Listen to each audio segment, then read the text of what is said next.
Ça fait déjà 4 ans et 8 mois exactement que FNAF Security Breach est sorti. Après plusieurs jeux en point and click, un jeu VR à l'époque et même ça, après tout ça, on nous a promis un Five Nights at Freddy's en monde ouvert. Il faut savoir qu'à cette époque, la licence avait été finie par FNAF 6 Pizzeria Simulator et on y avait presque perdu tous les personnages suite à un incendie. Mais pour comprendre comment on passe de ça à ça, il faut remonter un petit peu les années et je vais vous faire un bref résumé car cette vidéo n'a pour but que de vous refaire entièrement découvrir FNAF Security Breach.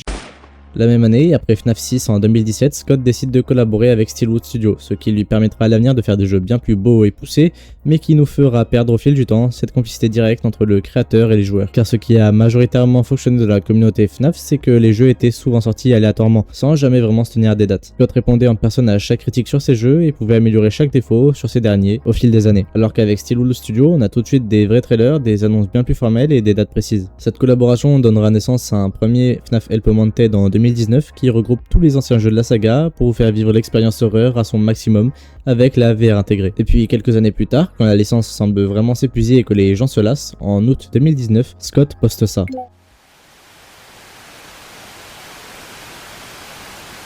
On y voit 4 silhouettes, sûrement des animatroniques, mais n'ont pas grand chose en commun avec ceux qu'on connaissait déjà. On peut voir aussi une scène agitée et des néons donnant une vibe assez futuriste. Je vais pas vous narrer tous les teasers du jeu, mais vous en doutez, il s'agit des premiers indices pour FNAF Security Breach. Les gens sont en feu, la communauté invente plein de nouvelles théories, on a même l'officielle bande-annonce le 16 septembre 2020. Et tout ce que je vous dis jusqu'ici devient vrai. Rendez-vous bien compte qu'à l'époque, quand on voyait la bande-annonce, on pensait rêver. Ça fait 10 ans que vous êtes habitués à des jeux en fausse 3D, des point and click vieillissants, et là on vous annonce un jeu en monde ouvert qui renouvellera entièrement la licence. On ne peut que se réjouir. Si le titre de la vidéo c'est le jeu qui avait tout pour réussir et pas le jeu qui a tout réussi, c'est parce que vous vous en doutez, rien ne s'est passé comme prévu. Lorsqu'on vend du rêve à une communauté aussi grande que celle de FNAF, on doit être sûr de ce qu'on va proposer, parce qu'il suffit de rater un jeu pour enterrer 10 ans d'histoire. Le 16 septembre 2021 sort Five Nights at Freddy's Security Breach. Le jeu se veut comme étant un renouveau complet de la saga. Au départ, il est sorti sur Play 4, 5 et PC, et lorsqu'on le lance, il n'a absolument rien à voir avec tout ce qu'on a vu auparavant. Et je dis bien rien à voir. On est accueilli par une petite mise en scène nous présentant le Quatuor, on capte direct l'ambiance que je vous avais dit en mode futuriste et nouveauté, puis on voit que Freddy a un bug et s'effondre sur la scène en plein spectacle. Pour vous résumer rapidement le jeu, on incarne Gregory qui n'a jamais été mentionné dans les précédents jeux. On s'est infiltré dans le ventre de Freddy qui semble avoir été assez grand pour nous prendre lorsqu'il est tombé en panne, et notre but sera de sortir de ce géant complexe qui est d'ailleurs nommé le Freddy Fazbear Mega Pizzaplex. Freddy est de notre côté cette fois et il nous aidera tout au long de l'aventure pour nous échapper. On pourra s'aventurer dans tous les recoins du complexe, y rencontrer les animatroniques à nos risques et périls et faire plein de missions nous faisant découvrir tout ce nouvel univers. Ces missions sont principalement là pour que nous récupérions des badges de sécurité qui nous permettent d'aller plus loin dans le complexe afin d'avoir la carte d'accès finale qui peut nous faire sortir. Pour récupérer ces badges, on devrait aller les chercher dans une garderie, combattre des endosquelettes et même fuir une araignée géante en forme de DJ. En résumé, vous voyez que le jeu est beau, a une vraie narration et même plusieurs fins possibles. On a un but précis et on connaît clairement notre objectif. Donc de ce côté-là, tout semble aller. Mais quand les premiers youtubeurs du monde entier nous ont fait découvrir tout ça, qu'ils y ont joué pour la toute première fois, ils n'ont pas tous été aussi enjoués que l'on nous l'attendait. Strange. There you go, you did it. Good job. That I feel like we'll never be satiated ever. He didn't like that. Car FNAF Security Breach a beau être un gros jeu développé par une vraie équipe, il a beaucoup plus de défauts que ce qu'on l'aurait imaginé. Alors je commence, permettez-moi. Déjà le monde ouvert en question est une promesse tenue, le complexe est immense, on peut aller partout si on a les bons items et chaque pièce a son importance. Le souci c'est qu'on nous a présenté 4 animatroniques, dont un qui d'ailleurs veut nous aider, donc finalement 3 menaces principales pour un endroit aussi grand. Vous voyez le souci, ça fait un jeu vide. Alors pour combler ce manque, les développeurs ont rajouté la pire horreur existante sur cette planète, ça. Donc ça ce sont des staffbots, ce sont des sortes de gardiens des lieux, et ils tournent en rond un peu partout dans la map pour surveiller les lieux et s'ils vous voient, ils font téléporter un animatronique tel que Chica, Monty ou Roxanne juste à côté de vous pour vous tuer. Ces staffbots, il y en a littéralement partout. Comme 3 menaces, c'était pas assez, il fallait rendre le jeu assez vivant apparemment, mais je vais pas vous mentir que quand vous avez plus envie de détruire votre clavier car vous ne pouvez aller nulle part sans vous faire choper par des bots, plutôt que d'avoir peur, c'est que le jeu a un gros souci. Personnellement, j'ai foudroyé mon écran. Second problème, l'immersion. Dès le début, on voit que le jeu essaie tant bien que mal de nous faire plonger dans ce nouvel univers, tout est nouveau, neuf et propre, et sans vouloir offenser n'importe qui aimant ce jeu, ça casse totalement la DA FNAF en fait. Nous on est habitué à des lieux insalubres, une vibe abandonnée et même années 80 et un sorte de sentiment d'oppression constant qu'on n'a pas du tout ici. Alors j'accepte totalement ce renouveau, personnellement j'adore la vibe qu'a ce jeu, c'est pas le souci, mais quand les animatroniques ressemblent à ça, je vais pas vous mentir que ça ne me fait absolument aucun sentiment de peur ou d'oppression. Là on a plus l'impression d'être avec des gentils mascottes futuristes et stylés plutôt qu'avec des monstres de tonnes possédés. Troisième problème, je pense que vous l'aurez remarqué, mais depuis 12 ans maintenant, le principal antagoniste de la série sans compter William Afton,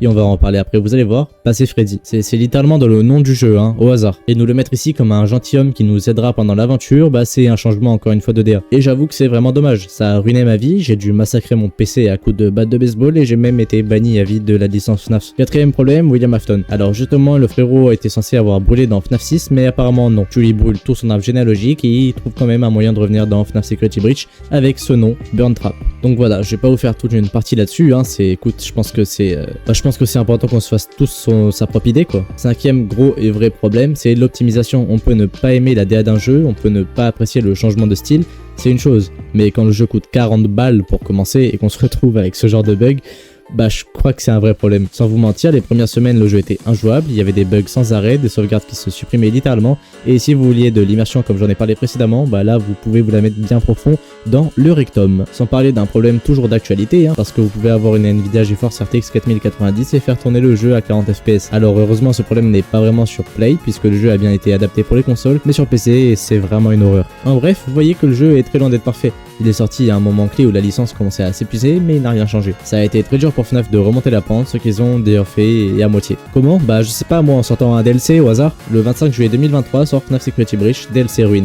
On y incarne Cassie, une amie à Gregory, si j'ai bien suivi l'histoire, qui retourne dans le Pizzaplex pour aller sauver son ami, qui est visiblement coincé là-dedans depuis, depuis 2 ou 3 ans. On ne sait pas vraiment combien de temps après ça se passe par rapport au jeu initial, mais on constate bien que les lieux sont complètement dégradés et abandonnés. Et là, ça devient intéressant. Tout ce que je vous ai dit sur l'immersion et l'horreur, bah vous pouvez le retirer de votre anus, voilà, tac, vous le prenez, parce que là, on dirait que les devs l'avaient bien compris aussi. On a le même Pizzaplex, mais complètement différent. Tout est cassé, vous n'avez plus aucun staff bot, Dieu merci, et l'ambiance fait tout de même un petit peu plus peur. À la fin du DLC, on apprend que depuis le début, il s'agit du Mimic, un très ancien robot voulant s'échapper d'ici, qui a imité la voix de Gregory dans le téléphone de Cassie. Si je devais vous résumer FNAF Security Breach, je vous dirais que c'est un jeu qui avait un gigantesque potentiel.